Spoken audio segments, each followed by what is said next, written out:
मंदिर समिती आणि वारकरी संस्था असताना सुद्धा महामंडळ का हवा असा सवाल आता उपस्थित होतोय। भागवत महाराज जळगावकर यांनी सरकारला असा सवाल उपस्थित केलाय। तर नेत्यांना वारीमध्ये आणण्यासाठी हा डाव आहे का असा सवाल सुद्धा त्यांनी विचारलेला आहे।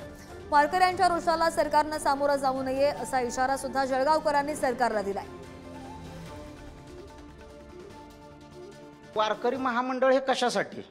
म्हणजे वारकरी ज्या संघटना आहेत, दुसरी गोष्ट वारकऱ्यांसाठी असलेली जी काही मंदिर समिती आहेत तिथं वारकरी आणि जे काही शासन आहे त्यामध्ये योग्य ते कोऑर्डिनेशन चालू आहे। वारकरी महामंडळ स्थापन करून ते वारकऱ्यांच्या माध्यमातून येणाऱ्या इतर पुढऱ्यांचं जे पुनर्वसनाचं केंद्र आहे ते स्थापन करण्यासाठी आहे का असा संशय वारकऱ्यांना येतोय। जर मुख्यमंत्री महोदयांनी अशी जर वारकरी महामंडळाची स्थापन करण्याची जर भूमिका घेतली तर त्याविषयी निश्चितच आंदोलनासारखी बाब आम्ही करू इच्छितो।